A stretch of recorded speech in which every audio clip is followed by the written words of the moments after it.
Good evening, and welcome to this evening's 9th Genocide Awareness Lecture. We are pleased to see all the supportive souls braving today's wicked, strange New England weather. For those of you I have not met, my name is Hank Knight, and it is my privilege to serve as Director of the Cohen Center for Holocaust and Genocide Studies at Keene State. And the center is your host for tonight's event. Before I tell you about this evening's speaker, let me remind you that April is Genocide Awareness Month for the state of New Hampshire. And next week, the Cohen Center will be hosting the Hildebrandt and Herman Awards ceremony at the Redford Arts Center Monday night, April 11th at 7 o'clock in the recital hall. We will be honoring two leaders in Holocaust and Genocide education, Helen Fine of Cambridge, Mass., and Kathy Preston of Center, Barnstead, New Hampshire. Kathy is here. Raise your hand. We're delighted that we're going to be able to present that award to you next week. And we are also honoring three students, Catherine Marin, Charlotte Myers, and Tanner Simmelrock, the Susan Herman Awards. I believe they are here. Would you raise your hands or somehow let us see who you are, where you are, you're in the back. It will be presented at that time along with the recipients of the Hildebrandt Award. So please plan to join us for that very special occasion. Tonight we are all privileged to be welcoming a distinguished professor from Yale University, Professor Ned Blackhawk, who will be guiding us through the topic of genocide in Native North America and the rise of settler colonial studies. I use the word guide with several aspects in mind, but first, two phrases that seem apropos for this evening's topic. Empathic unsettlement, a phrase of historian Dominic Lacapros, and unsettling empathy, a phrase of Bjorn Krondorfer's. Lacapros' phrase points to the impact of an open encounter with deeply troublesome history, especially history that unmasks one's own embeddedness in oppression and violence. Krondorfer's phrase addresses a similar kind of encounter, but emphasizes the posture of ethical openness to being challenged and changed, indeed, to being unsettled. The unsettlement that is called for in facing problematic legacies that implicate us in oppressive and violent history. Professor Blackhawk, by way of his written words, has already served as a guide to students at Keene State College in several classes. Tonight, he will be our guide through challenging and often troubling terrain that brings the concerns about genocidal violence much closer to home than we may like. Most importantly, we know that if we are to study and confront genocide in other lands, we must learn to face our own legacies of violence and oppression. That is our focus tonight, and our ongoing task into the days ahead. Dr. Blackhawk is Professor of History and American Studies at Yale University. Prior to his appointment at Yale in 2009, he served on the faculty of the University of Wisconsin-Madison for 10 years. A member of the Western Shoshone Nation, Professor Blackhawk is a graduate of McGill University in Montreal and holds an MA in History from UCLA as well as a PhD in History from the University of Washington. He is the author of Violence Over the Land, Indians and Empires in the Early American West, a study of the American Great Basin that garnered half a dozen professional prizes, including the Frederick Jackson Turner Prize from the Organization of American Historians and Book of the Decade Award from the Native American Indigenous Studies Association. for, quote, one of the 10 most influential books in Native American and indigenous studies in the first decade of the 21st century. Well-earned praise indeed. Now, however, it is time for us to learn why. Please welcome our guest and guide for the evening, Professor Ned Blackhawk.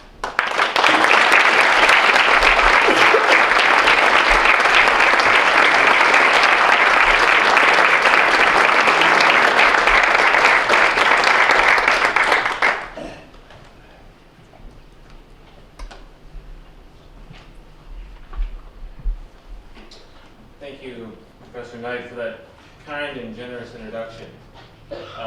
It's really a great privilege for me to be here among you this evening and to have spent much of the day with extended members of the Cohen Center's undergraduate community of engaged students and concerned community members. I was impressed not only by the quality of the conversation and interests that were raised at our luncheon together, but also by the prominent visibility that the Cohen Center holds here on campus.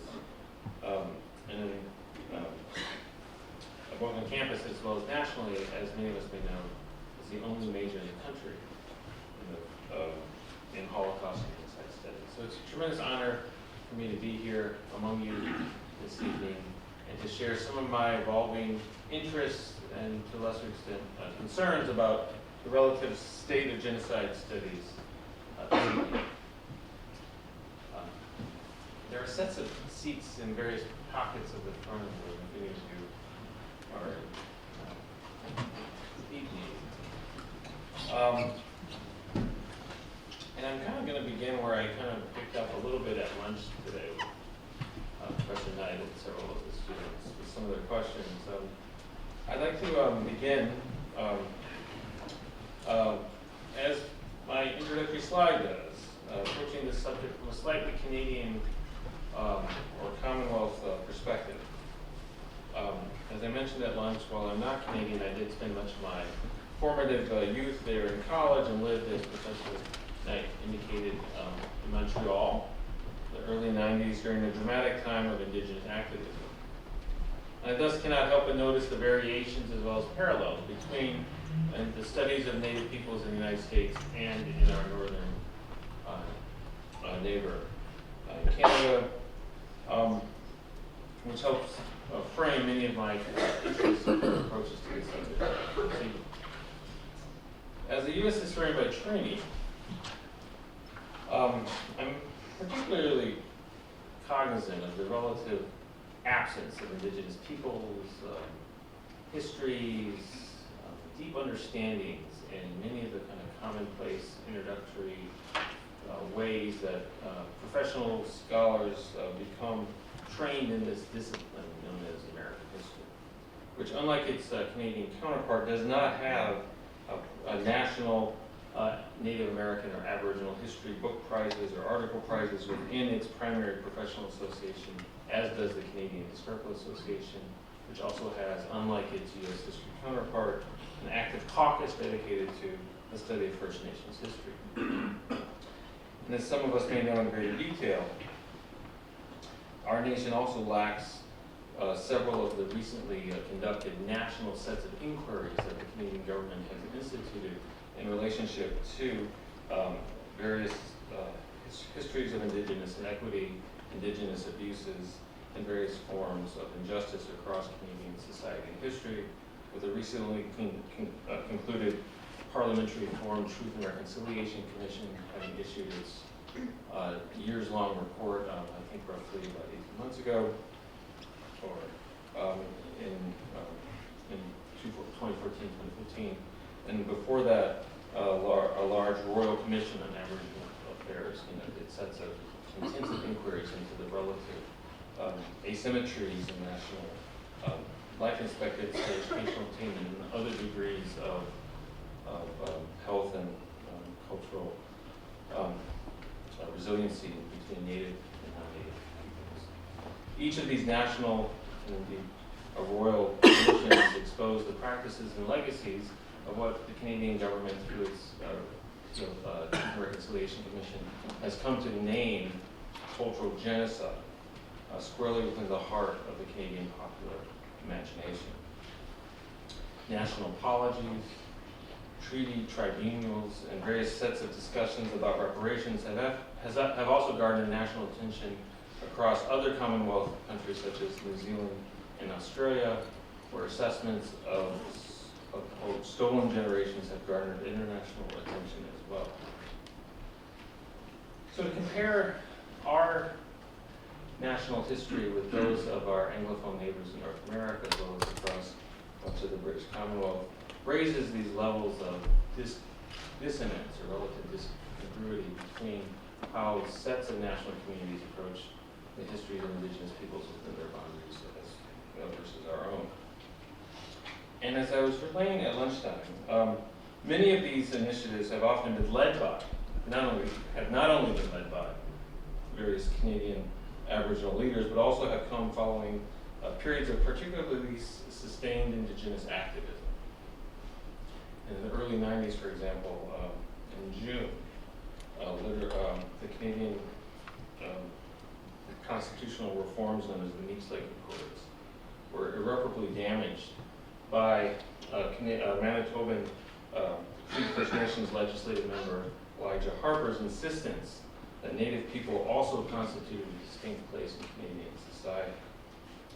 Harper's rejection of then Prime Minister Brian Mulroney's efforts to recognize Quebec as a distinct society within Canadian constitutional reforms was followed 1 month later, on July 11th of 1990, by the Oka crisis, when the efforts of the provincial police of Quebec to assist the town of Oka in expanding its municipal golf course onto ancestral burial grounds of the Mohawk Pennsatucky Nation galvanized both Mohawk and Native communities across the country, leaving several dead. The ensuing 78-day military standoff became the longest in North American Indigenous history, representing, in the words of Mohawk scholar Audrey Simpson, a quote, I think I put into our PowerPoint, a spectacular event that pronounced the structure of settler colonialism in Canada and illuminated its desire for land, its propensity to consume, and its indifference to life, to will, to what is considered sacred, binding, and fair. And these types of trenchant critiques of the violent legacies and practice that is embedded in settler colonialism's assaults on indigenous peoples and bodies hopefully provide an appropriate introduction to my talk this evening. Indeed, I feel that we meet at a particularly auspicious and hopeful moment for thinking more deeply about the place of Native Americans in the field of genocide studies. And I'm delighted to see such a robust turnout for a lecture on Native American history and genocide studies here. I'm delighted to see so many engaged students in the major taking sets of courses in Native American studies, and to be with you here this evening.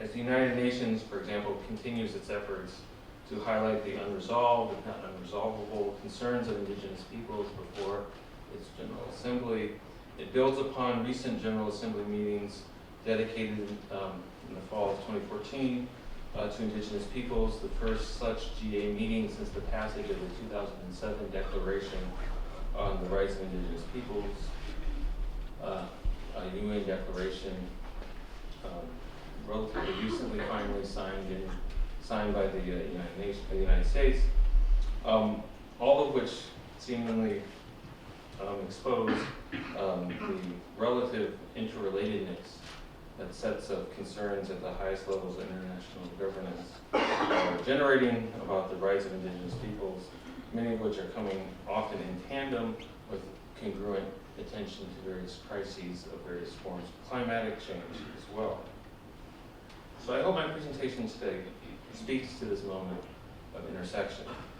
As the field of Native American studies continues to grow, it has generated heightened attention to the everyday forms of struggle and survival occurring across both Native American and global indigenous communities.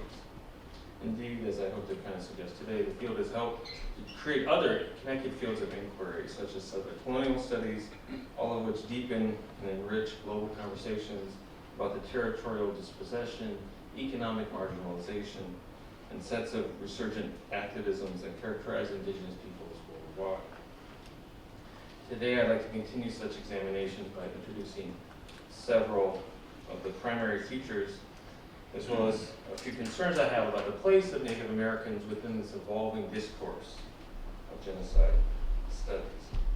I hope to provide some context around which, I hope to provide some context around the debated scholarly contention of whether genocide is or is not an appropriate conceptual or methodological tool for gauging North America's indigenous past, and to suggest some remedies towards reconciling some of these debates.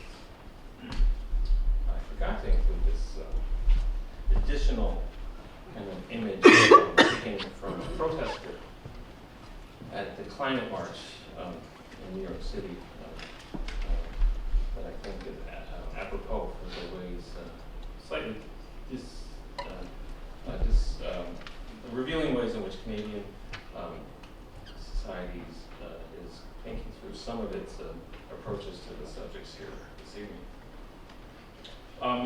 As we were discussing at lunch, and as many of us know fairly well here, the same General Assembly that passed the Declaration on the Rights of Indigenous Peoples in 2007 previously passed the International Convention on the Prevention and Punishment of the Crime of Genocide in December of 1948, which established the commonly recognized and prevailing international definition of the crime of genocide in Article 2 of this convention, which includes the 5 principal attributes for this 5. In the present convention, genocide means any of the following acts committed with the intent to destroy, in whole or in part, a national, ethnic, or racial or religious group as such. And it provides then these 5 criteria in definitional terms. And even upon a kind of superficial investigation, the history of Native North America conforms to all 5 criteria within this UN convention. At no point in North American history can one not identify examples from this convention. And we might then expect a robust scholarly as well as informed public debate about the meanings, legacy, and ongoing efforts of such processes.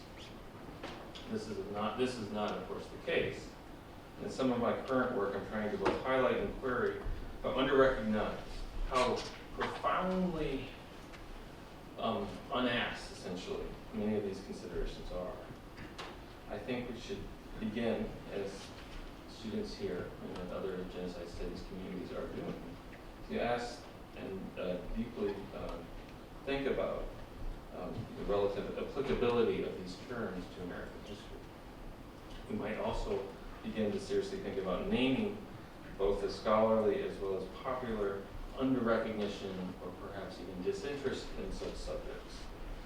Some might term this scholarly or popular unrecognition, denial, or genocide.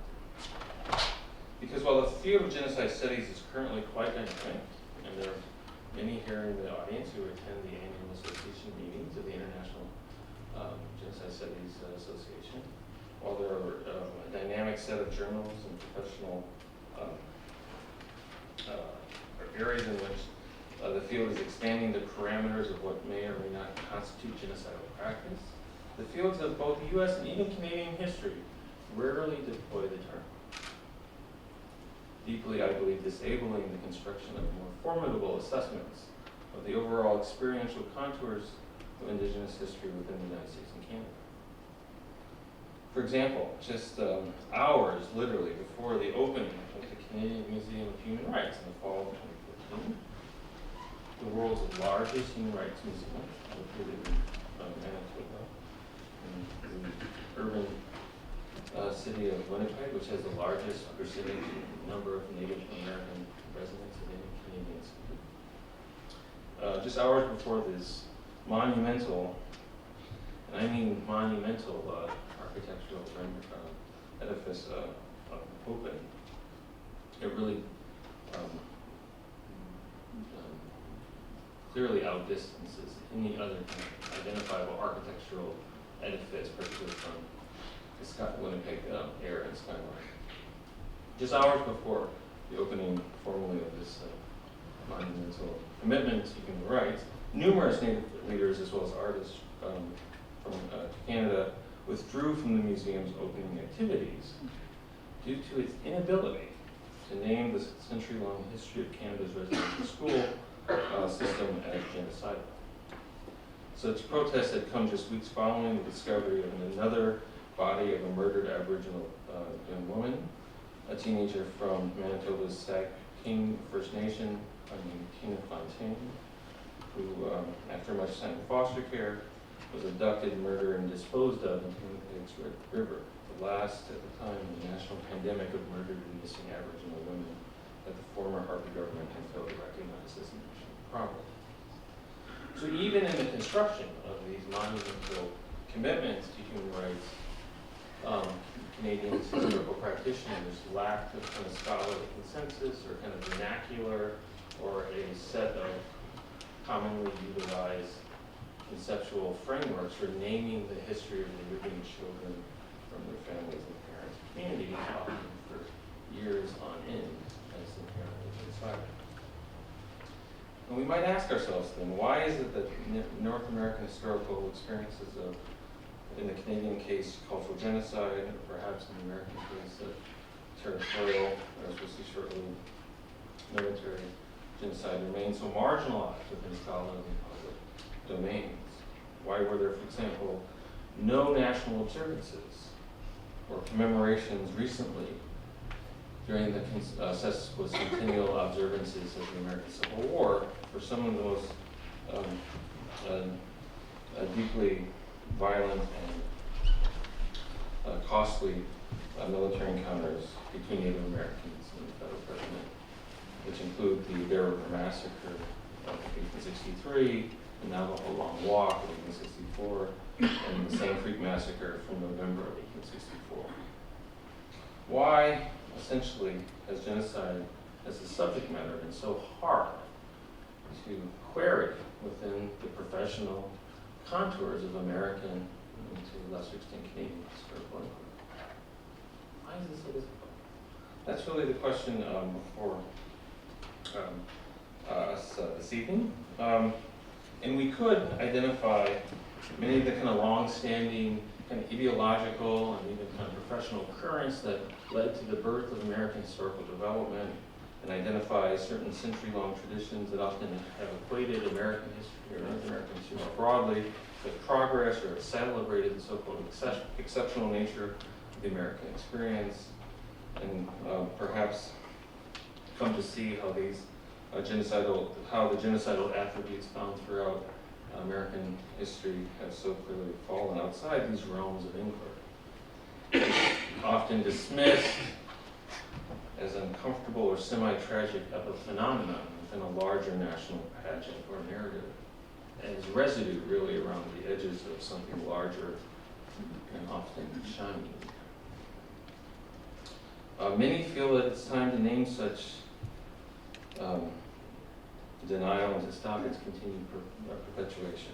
One way to do so, I believe, is to not only research, expose, and assess and interpret these historical experiences as a whole generation now of Native American studies scholars are doing. Another is to destabilize, as I hope to do tonight, some of the operative formations of what constitutes genocide as a scholarly and public discourse. And as several of us were talking earlier this evening, right before we gathered, there are really few words in academic and popular nomenclature that carry the weight of genocide. A word, as many of us know, invented during the height of the Nazi Holocaust, and the ultimate of horrors, the attempted eradication of an entire people, first used in published form in 1944 in Lincoln's Axis rule in occupied Europe. The term and its varied meanings have become a part of the everyday parlance of international affairs, numerous fields of scholarly inquiry, and popular culture. We might even conclude that rarely has a word both so circulated so quickly and come to hold such intensity of associations. It means many things to many different peoples, and perhaps that explains its relative inability to find clear traction in the American historical scholarly community. Genocide is not simply an event or a moment. According to Sherry Rosenberg, among others who publish in these journals and attend these academic associations and participate in sets of ongoing conversations such as the ones we're having this evening, genocide is not an event or a moment, but a process, a collective cataclysm that relies more heavily than currently appreciated on the indirect methods of destruction for its success. It is the excessive focus on violent deaths and preoccupation with the number of victims that have obscured the alternative means of annihilation that have thereby missed the signals of unfolding tragedies, writes Rosenberg in this, for me, important article from 2007, I don't have my footnotes in this talk. She terms the alternative methods and unfolding tragedies genocide by attrition, a concept that does indeed correspond with, for example, the century-long practice of forced removal of indigenous children to Canada's residential schools, where their minds and bodies are targeted by institutions of the state and church. So, for Rosenberg and scholars working in this field, genocide is a much more elastic concept, and for many, a kind of increasing methodology for inquiry into sets of ongoing methods of destruction of various identified ethnic or racial communities. It also provides an ability to draw from historical episodes to understand in practical terms instances of genocide more broadly. And I applaud such a robust and inclusive suggestion and believe that such applications help us provide a conceptual and methodological practice for working towards the types of inclusive visions of Native American history that I'm trying to kind of suggest. But I do have some concerns about how genocide is often deployed within the field that are slightly less interrogated than those by Rosenberg and some of her genocide studies practitioners directly. And a kind of shared understanding of genocide through a kind of quick review of some of the leading anthologies or popular overviews, or by some of the perhaps best-selling kind of historical authors, reveals what I think are a set of prevailing, what I'm going to call this evening, temporal and spatial utilizations. Various forms of temporality or time-based identifications with the subject, and various spatial or place-based understandings of the subject that seemingly draw attention and correlation of this very popular and widely disseminated and powerful term away from the Native American historical experience. I'm going to draw upon Eric Hobsbawm in a moment, one of the world's leading 20th century historians, to kind of identify the ways in which certain types of temporality and place-based assessments are limiting the use of this framework for Native American historians. So it may be surprising, it may not be surprising that the U.S. historians have not confronted the genocidal attributes found throughout the centuries in Native American history due to the ideological or exceptionalistic nature of American historical experience, historical practice throughout much of the 20th century. But what's interesting to me is the ways in which those who approach the study of genocide in world history have come to associate it so powerfully with the 20th century. And in doing some of the kind of preliminary inquiries into the kind of ways in which historians and scholars have been utilizing this term, I stumbled upon this quote from Hobsbawm, whose work, The Age of Extremes, is considered one of the preeminent overviews of the history of modernity of the last generation. For Hobsbawm, in this work, The Age of Extremes, he associates the emergence of a bureaucratic mechanized total war, not only with the growing indifference to genocidal practices, but also with an essential characteristic of modernity itself. An accustomed indifference to mass suffering. The greatest cruelties of our century, he writes, have been the impersonal cruelties of remote decisions, a system and routine, especially when they would be justified as regrettable operational necessities. So in one of these incredible grammatical frameworks that many professors or perhaps writing instructors or perhaps even some parents have kind of identified to their students or children, one really pays attention to the use of one's verbs in structural sentences. So here's this great world-leading historian writing the following sentence. So the world accustomed itself to the compulsory expulsion and killing on an astronomical scale, and certain new words, genocide, statelessness, became essentially invented. The First World War led to the killing of an uncounted number of Armenians, which can count as the first modern attempt to eliminate the entire population.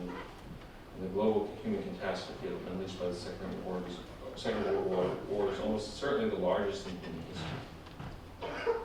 There have been numerous calls for these kind of a more expansive temporality of genocide studies, but Hobsbawm is essentially articulating a very common association of genocide occurring for the first time in this kind of systematic, industrialized, mechanized, bureaucratized way in the 20th century.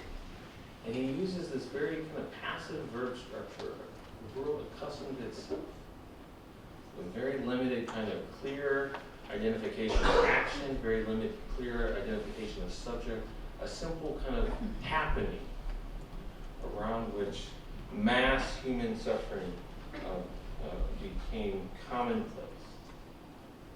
And for many in this field, genocide is inherently a 20th century problem. And the kind of temporality, and the ways in which people approach this subject, genocide begins often in Armenia in the early 20th century and progresses thereafter. And perhaps none better than Samantha Power's Pulitzer Prize winning overview, A Problem from Hell, America in the Age of Genocide, emblematizes this temporality, which often serves to further encase the often hermetically sealed nature of U.S. historical inquiry more broadly, in which in Power's case, genocide clearly resides not only in the 20th century, but here's the kind of spatial dimension I'm trying to emphasize. It also exists someplace. It's not only a problem, but it's from someplace. So here we have America in the age of genocide, clearly, as we'll see shortly, a kind of 20th century subject matter, but also something that exists from someplace. Genocide for Power is both a problem and inherently from someplace. And she uses, as some of you may remember or have seen in studies and introductions to this subject, she uses even a particularly identifiable epigraph to begin this monumental overview, a kind of an attempt to make sense of how, in her words, U.S. policy responses to genocide were astonishingly similar across time, geography, ideology, and geopolitical balance. A work like many in the field that begins with Armenia and continues thereafter. And I have, in a kind of slightly more expanded version, is a set of other, perhaps, works that may be familiar with. I saw several of which I saw on Professor Knight's bookshelves today. Various kind of other kind of compendiums, including Totten Parsons' Century of Genocide, eyewitness accounts and critical views that opens in 1904 in South Africa, the German government's attempts to destroy a whole people before moving to Armenia in Chapter 2. Even my colleague Ben Kiernan, who directs our genocide studies program, published a co-edited work with Cambridge titled The Spectre of Genocide, Mass Murder in Historical Perspective, which opens with the following sentence.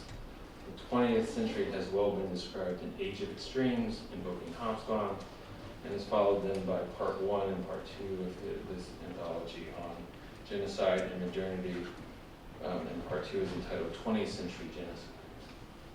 So several of these leading scholarly approaches to the subject, as well as Power's very popular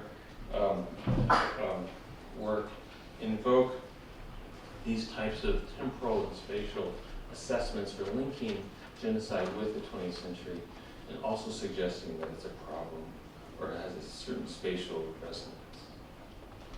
And there really almost couldn't be a more kind of powerful emblem, more seemingly apt example of how genocide has become so seemingly disconnected from Native America than perhaps Power's epigraph. Invoking Lincoln, though his words came nearly half a century before her own studies interesting the subjects, the presumption structuring her vision of America in the age of genocide, encapsulated in these very short and powerful words. We here, hold the power and bear the responsibility. We here, power, responsibility. These are very powerful, evocative concepts that implicitly suggest that the United States is somehow removed from this global problem. And I love the kind of introductory kind of image that corresponds with your book of kind of concerned, kind of domestically interior, kind of American subject of the perhaps slight kind of inherently presumed racial or kind of masculine subjectivity, peering out on the world to see what are the problems of the world that are existing. This kind of seeming, or perhaps there are other interpretive angles that one can take, but clearly, implicitly, for Power, Hobsbawm, many in the field, as well as the vast majority of American historians, the global assault on indigenous peoples begun in the late 1400s here in the Western Hemisphere doesn't register as a comparable global human catastrophe. There are clearly many working against these presumptions, but these are still many of the operative scholarly frameworks and currents at the time. Native peoples, known as the Southern societies of the Western Hemisphere, seem to have ever experienced an age or century of this subject, not here.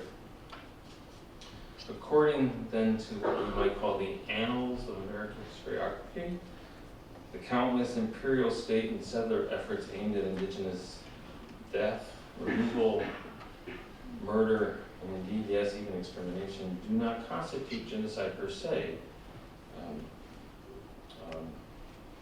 And moreover, these actions have not also shaped the subsequent historical features of the nation states of the continent in many really identifiably strong ways at the moment. And very rarely do American history textbooks, classroom lectures, or conference presentations ever make the relatively descriptive and, for many in my view, normative claim that namely the continent settler societies arose across largely dispossessed and demographically depleted indigenous territories. Nor do they ask the seemingly necessary moral, ethical, or intellectual question of whether such dispossession or demographic disruption constitutes genocide, or for that matter, genocide by attrition, questions that often remain not only unanswered, but often largely unasked. So I'm kind of sad to say this, given the kind of robust interest here. But by and large, across much of the national scholarly community of American historians, the question of genocide has yet to become a particularly identifiable feature within the American historical professional landscape. For those that do explore its application within the field of American Indian history do so both uncommonly and often uneasily.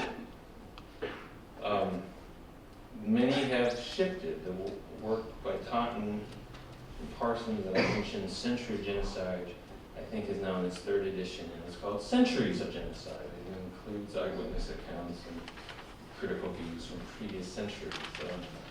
My colleague Kiernan wrote a monumental overview of this subject called Blood and Soil, a global history of genocide from Sparta to Darfur, that has 2 substantive and brilliant or very excellent chapters on Native American history. But by and large, these few efforts practice genocide historical inquiry in uncommon ways. And very few have attempted to actually provide an actual overview of genocide in Native North America in particular times and places. There are a few minor exceptions, many of which are not based in deep historical, archival, or methodological work. And many of the best works in this field are coming out of particularly regional studies. In California at the moment is kind of the relatively heavily interrogated region for the history of genocide in Native North America. But by and large, this is not a common feature of the kind of professional practice of American historical inquiry.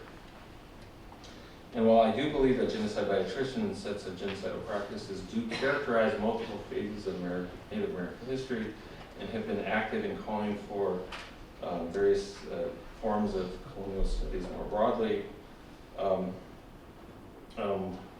I often have to look, as I do in my first book, to studies of indigenous populations and histories of other forms of colonial encounters to find kind of helpful and operable paradigms for thinking about Native American history.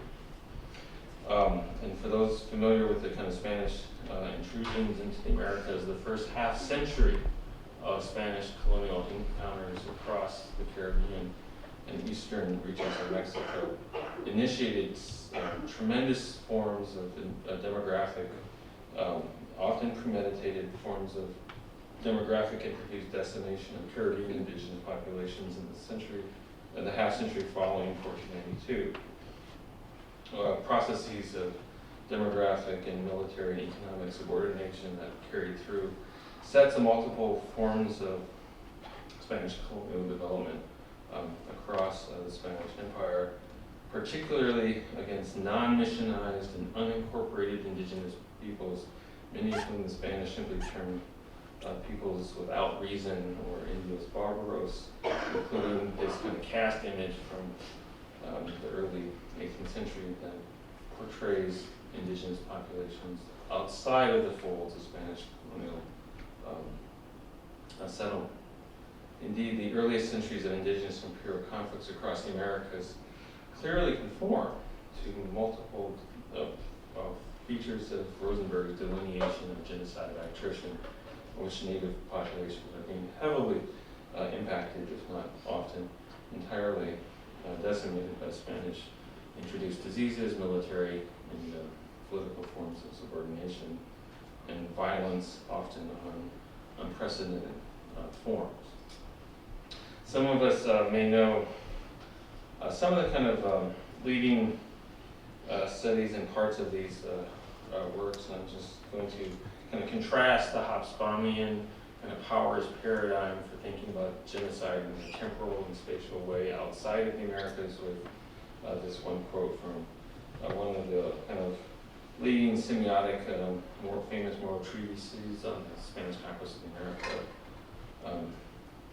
called The Conquest of the America, that brilliantly locates Europe's capacity for genocide in the Spanish conquest of the Americas, particularly in the changing forms of subjection that subordinated religion to self and identifiable others to power by the philosopher Tzvetan Tadaro, who particularly attributes to Hernan Cortez, the great Spanish conquistador of the Aztec or Nahuatl Empire, these various changing forms of modern selfhood that have within them the types of genocidal capabilities that seemingly are unleashed by really the first global imperial expansion, Spanish conquest and kind of entrada into the Americas. And he writes, in contrast to those that we just looked at, the word genocide has ever been applied to a situation with accuracy, this here is the case. It constitutes a record not only in relative terms, but also in absolute terms, because we're speaking of a population diminution estimated at 70 million lives. None of the great massacres of the 20th century can be compared to this hecatomb. So without going into too much detail, these are kind of some of the alternative perspectives that one can kind of invoke or deploy for thinking through sets of indigenous imperial relations that do emphasize the potentially genocidal or systematically violent legacies of colonialism in the Americas, certain characteristics of which are at the heart of my first book on sort of the land that many of the students here have been reading, and if any of the instructors in the room, thank you for perhaps collectively assigning this work, since I know more than one class apparently is using that at the moment. For those unfamiliar, I don't know if these lights go down in some capacity. This is a history of Indians and empires in the early American West. As Professor Knight says, it's a kind of overview of a region of Western North America known as the Great Basin or the Intermountain West. Largely a history of Western Colorado, Utah, Nevada, Eastern California, Northern New Mexico, realm of largely linguistically, culturally, and above all, historically related communities. Many of whom speak a mutually intelligible or slightly intelligible Shoshonean language. Many of whom acquired horses in the late 17th and early 18th century and became among the most accomplished military, economic, and kind of political actors in the Spanish borderlands across nearly a century and a half of Spanish and Mexican history, which include particularly the Ute bands of Utah and Colorado, after whom the state of Utah is named the Spanish appellation for the now anglicized rendering of the Ute tribal name. And there were kind of, I wasn't thinking deeply about genocide studies at the time, but there are particular moments in this kind of history of violence, which is one of the kind of features of this work, in which I kind of encountered various early American, or kind of in this case British imperial officials debating various kind of solutions to the indigenous peoples, the problems that indigenous peoples posed around them. And Peter Skane Ogden, after whom the town of Ogden, Utah is named, kind of left the kind of following renderings in his journals from 1828 and 1829 about his willingness to partner with American fur traders should they approach him to deal with various equestrian Shoshone groups, generally in the kind of Snake River region of Idaho, who pose such a kind of threat to various fur trading initiatives in the region. He wrote that he would not hesitate to say that I would most willingly sacrifice a year and even two to exterminate the whole snake tribe. He would feel just justification before God and man for doing so. And so there are kind of moments in this kind of larger kind of overview that conform with kind of Rosenberg and kind of genocide studies kind of elastic use of these terms. But it was really more of a kind of historical effort to think about colonialism as a kind of structuring process in American historical development, to look at the ways in which indigenous peoples responded to the overwhelming challenges brought by Europeans, but did so often with agency, determination, and often violence of their own. And kind of much of this kind of chaotic history is really mutual sets of violent relations being forged between and among various communities, responding in kind to often the introduction of new forms of weaponry, new forms of warfare and technology, often introduced by horses, and also new forms of motivations to acquire wealth, resources, various forms of various currencies that can be utilized across much of this region, including trafficking in human captives. So these are kind of very dark, violent historical subjects that evolved out of the colonial encounter, many of which, ironically or not,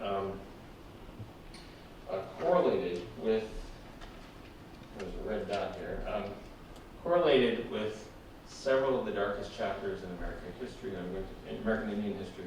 I'm going to conclude just very briefly with kind of overviews of the commemorative efforts or lack thereof around these triangle regions in the American Southwest, where several very particularly gruesome, genocidal, we might say, practices of American Indian U.S. state relations kind of practiced or evolved. The Sand Creek Massacre is among the most violent recorded moments in American Indian and perhaps American history more broadly. Sets of cavalry soldiers and volunteers in the Colorado Territory, kind of hungry for Union service and victory of various kinds.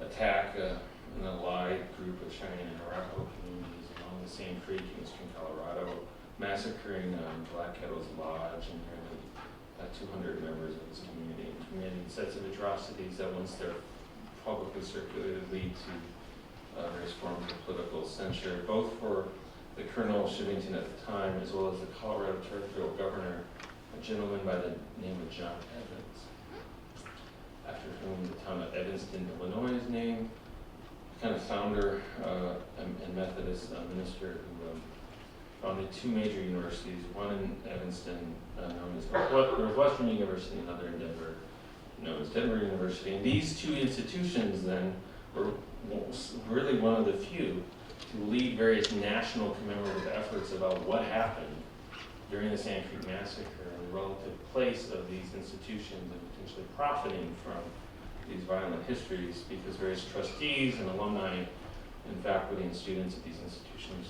wondered whether maybe Evans' family fortune, which helped build their relative institutional communities, had somehow been fueled by the decimation of indigenous peoples in North America. So these schools led various commemorative efforts. The National Park Service was partially involved in renaming, as many sites have been renamed, Battle versus Massacre sites.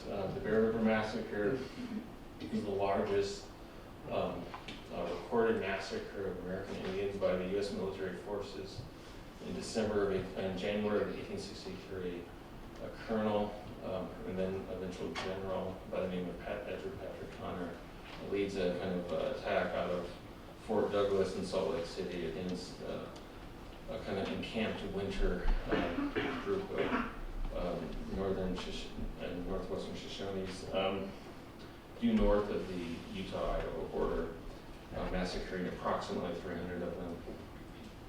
There was no state, let alone national, commemorative moment in January of 2013 about this massacre, although the site was changed from a state battle to a massacre site in the, I believe, mid-1980s.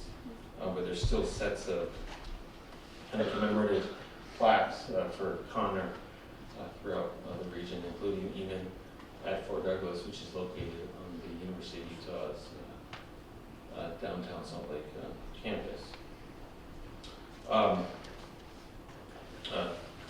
Connor was promoted from colonel to general following this attack. So whether or not these histories are genocidal, I guess, remains to be determined, but clearly they conform with certain kind of identifiable attributes from both the UN Declaration as well as genocide study scholars, kind of evolving kind of conceptual approaches to the field.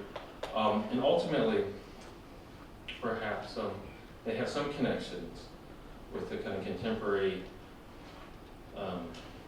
continued plight, challenges, and relative kind of asymmetrical relationships between Native and non-Native communities across much of North America, many of which are at the heart of contemporary movements of social justice by Native American and First Nations leaders, both here and in Canada.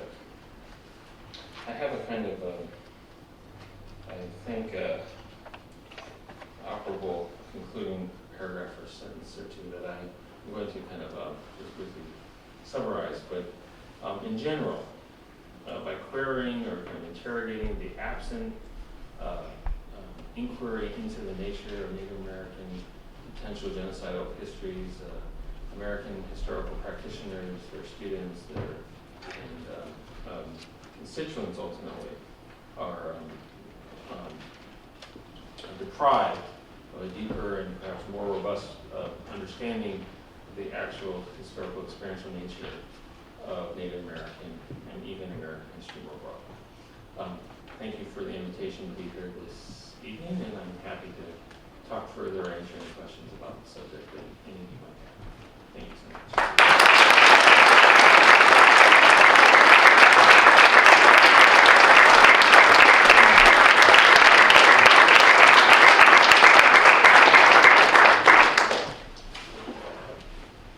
We've got plenty of time for questions.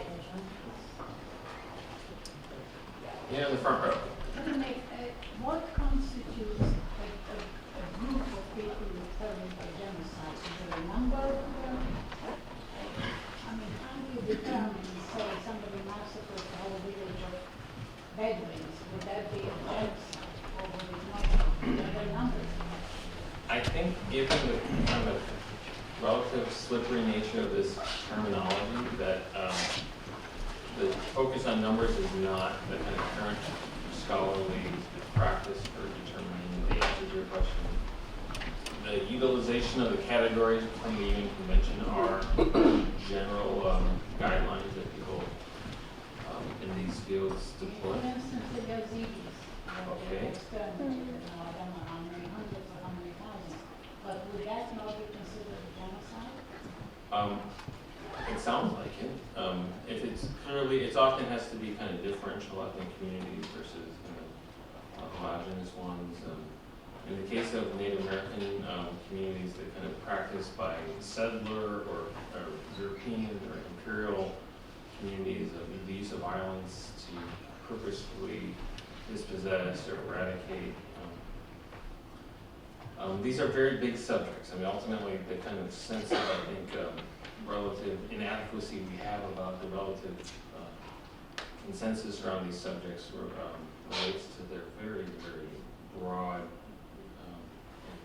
and diverse historical experiences. The contours of these subjects are very, very, very distinct.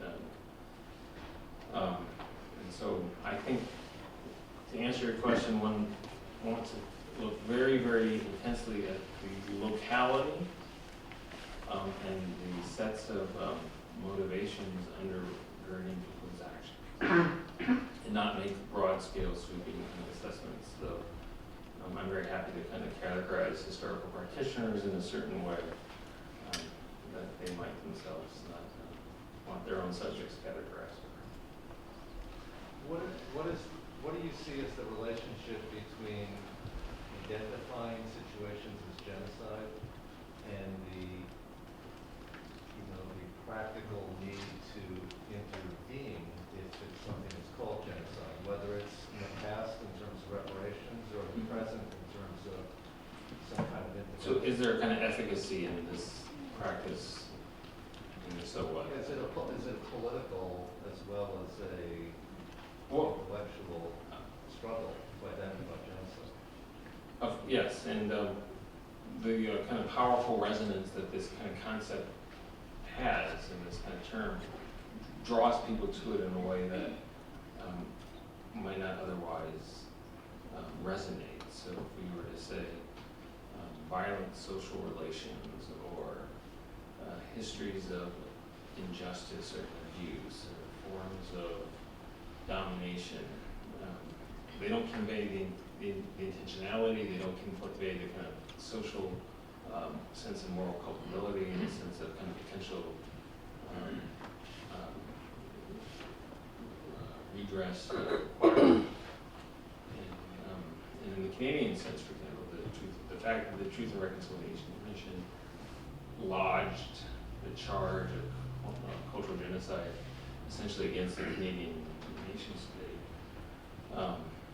has given that process, a sense of cultural urgency and political momentum that wouldn't otherwise likely be the case.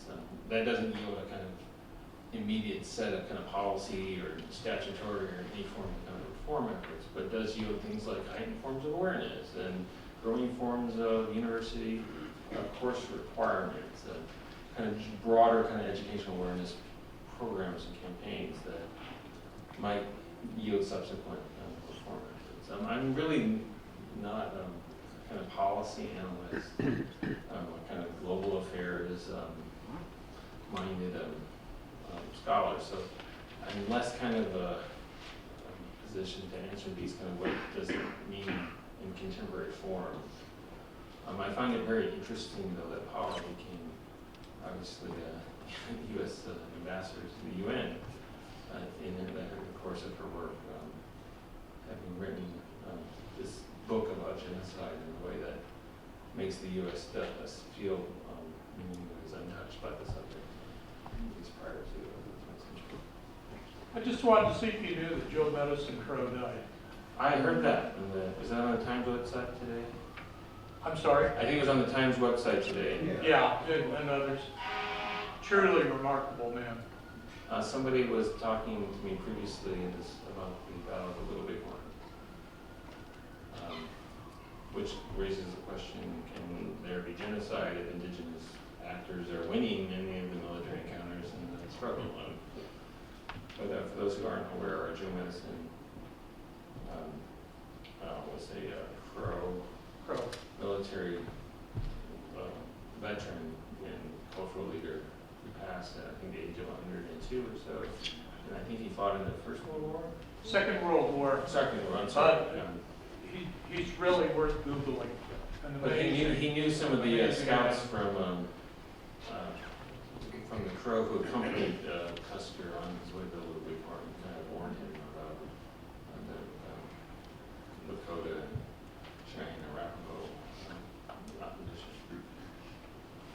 I know we're having an intellectual discussion here. I was wondering, how do the Native people across the country respond to this? This would be an interesting question. And I actually am a little agnostic about the subject as a whole because you mentioned something so powerful. It attracts all this like centrifugal interests, and people start having certain conversations versus others. And there are a lot of American Indians who are very concerned about the state of their tribal communities, their kind of ongoing efforts, often against state or federal policy efforts, who might find a kind of fixation on their past unhelpful in their present concerns. Particularly if their past yields a kind of recognition that, in fact, there was genocide against your community. Does that mean then that your community has been fundamentally erased from a certain landscape, which one needs to kind of be able to prove if one is looking for things like federal recognition. So I think certain kind of Native American legal or policy practitioners might not have the kind of depth of potential concern about the utilization of this term that others might have. Back to the Canadian report, Okay. they issued it as cultural genocide, even though I think there could be a strong argument that it is outright genocide. And even genocide by attrition. When what ends up happening, and I hope this kind of came through in some fashion, is that these terms seem to have a kind of particular parlance to them. You use them and people seem to know what you're talking about, but they're so powerful that one almost feels instinctively motivated to modify. And again, a good kind of grammatical instructor or kind of perhaps educated, someone giving you writing advice says, don't bury your analysis in your modifiers. Don't let your adjectives, your adverbs carry all your analytical weight. Tell us rather than, or show us rather than tell us. So it's interesting to me that the kind of frameworks that are resonant in the Native American historical experience are modified genocides, right? Yeah.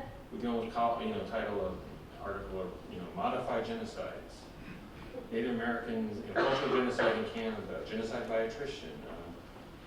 There are sets of kind of frameworks that make the subject seem less intensive than others. And that's where the kind of comparative seems to kind of both enliven and also hinder this query, because we can't seemingly equate, the eradication of a small group of indigenous peoples in rural or parts of Western North America with state-sanctioned, mass murder in Cambodia or Bosnia. But that's what this field is doing. Are there historians outside of North America who study North American history who use? There are, and in the kind of larger version of this eventual article, I hope, there's this kind of recognition that the Commonwealth informed scholarly communities have kind of brought forward certain ideas and conceptual frameworks that are useful for thinking about genocide in North America, particularly those coming from Australia and New Zealand, people like Linda Smith, and particularly Patrick Wolf, who's an Australian anthropologist who really, coined the popular use of the term settler colonialism, and he did so in the Genocide Studies article. So there's this kind of emerging kind of conceptual approach to indigenous dispossession, land loss, and particularly in like literary and cultural studies, the kind of discursive practice of what others or some are calling the elimination of nativeness, or this kind of requisite form of cultural formation that's required among often immigrant or settler communities in new landscapes to conceive of themselves as indigenous and at the same time erase native peoples from that. One could look at Puritans in New England or British Commonwealth subjects or British subjects in North America performing similar types of practices that write peoples out of their homelands. So those types of conceptual approaches are very, very common in the field of Native American and indigenous studies. Anyway. Hi. I'm really interested in your provocative claim that you hinted at the beginning by talking about scholarly denial. And so I'm curious if you could expand on that a little bit by talking about maybe what kind of institutional structures within the academy have fostered the scholarly denial that you seem to be describing. If that is partially your critique, I don't know. Yes, I think the hyper-professionalization of academic inquiry has kind of rewarded really intensive study of particularities. Yeah. And in the American historical experience, that often breaks down into like other types of fields of interest. And these are not fields of interest or study that have inherent problems to them, but over time they produce a kind of residual denial or residual scholarly formation that tends to disassociate itself from these questions. And it's not just history, which I'm more familiar with, but political science, sociology, various kind of humanistic and social scientific inquiries into the nature of America seem to somehow not grapple with the both historic, ongoing, and current and contemporary concerns of Native American communities, of which there are nearly 660 federally recognized tribes. I think that the type of scholarly formations themselves breed a kind of difficulty with new thematic or subjects of interest.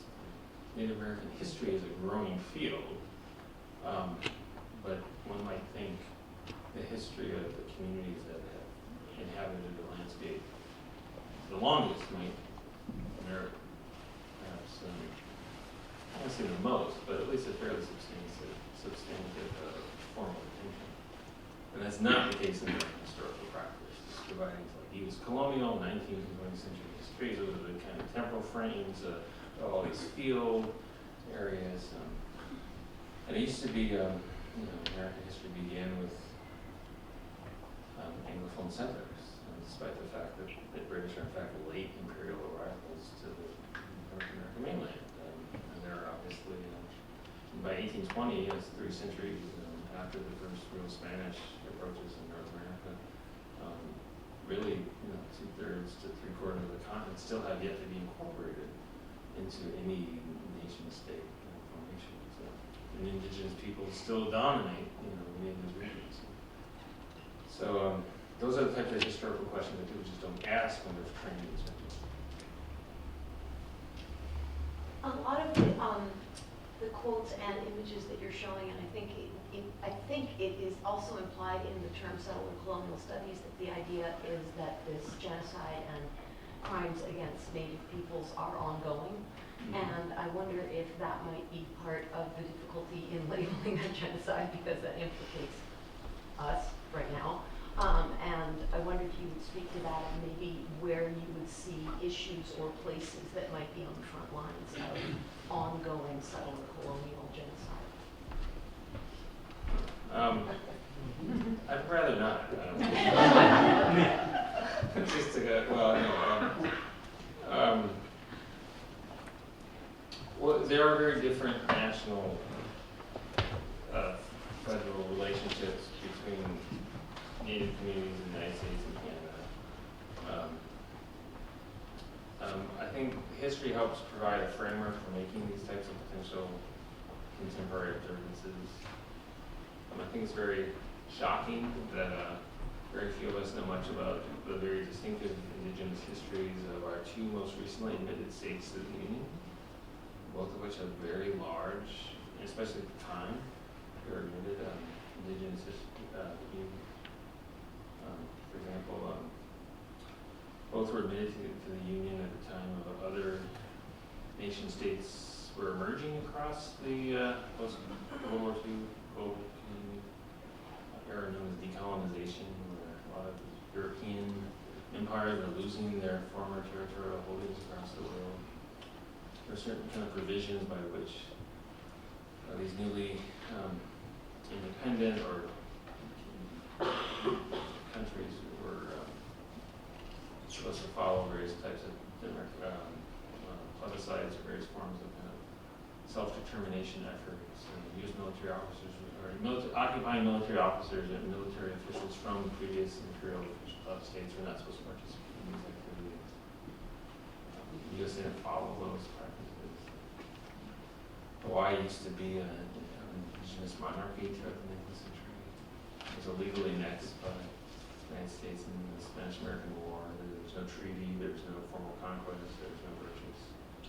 There was only 3 ways you can land into the United States, technically, according to the Constitution.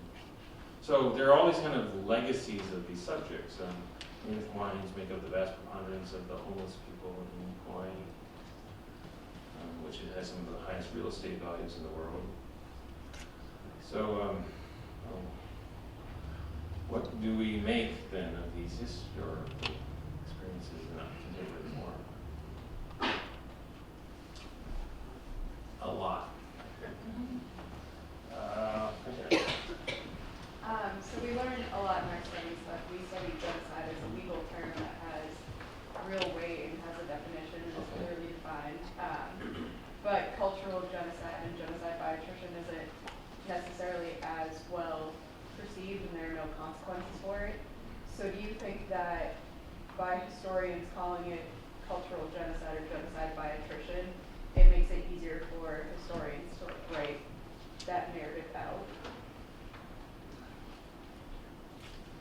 I think there are just not enough people having these conversations at the moment to reach consensus. With the Canadian was a commission, or so it was a Truth and Reconciliation Commission. And I'm not sure what the legal mandates that were established to follow the findings of the commission, other than like incredibly intensive and extensive forms of testimonies were compiled, various intensive forms of research investigation were conducted.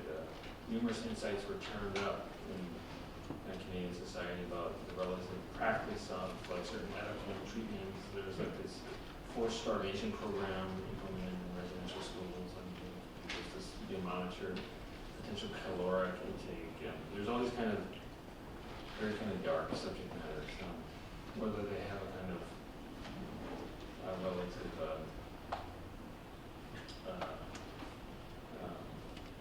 adjudicating process. As you've seen, though, there are several large kind of Canadian religious institutions that or claimants or kind of were charged by the sets of class action litigants for their participation in these clearly documented sets of abuses, some of which I think, because the subjects in question were minors, were weren't subject to various types of statute of limitations. So there were kind of large class action lawsuits in Canada against religious institutions for participating in these clear crimes against children at schools were part of. But there are clearly not enough people really thinking through the terms of the question that you asked. In the front, looks like we have time for one more.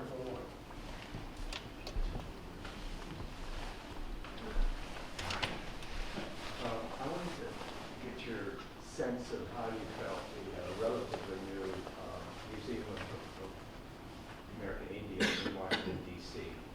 Approaches the issue of Correct. Good question. I'm sure many of us, or several of us, have been to the National Museum of American Indian in Washington, one of the most, I think, popular Smithsonian museums in the National Mall. It opened in 2004. It was kind of roundly criticized in the museum studies communities for not having enough attention to art as a repository for really, an unprecedented collection of artistic materials. It's a 4-story facility or museum. Much of the first floor in particular is seen as a kind of gathering site or kind of almost like a cultural center. So both the Washington Post and New York Times are in very critical reviews of the museum's opening, about the museum itself. And others in kind of my field were very critical of the museum for not taking a very aggressive critique of various forms of historical abuse that Native people suffered. So it's kind of, the museum was kind of stuck in this, very contentious realm of perception. But those are really like close to the Washington Native American community, people who grew up at, in times when Native people seemed to not be part of the imaginary American country, which in many ways is still the case in a lot of places. The museum really, in my own personal opinion, is a kind of incredible symbol, achievement, foothold. It's just really 600 or 800 meters from the Capitol steps itself. So I think the museum could do a lot more with their exhibition spaces. I think they know that, but it really is a kind of profound achievement, and also incredibly interesting and ironic development. To think that the nation's capital, which was home to Andrew Jackson, Indian Affairs, and the Washington Redskins, has a museum dedicated to the Indian peoples of the Americas. We live in an ironic time. Thank you so much, Andy.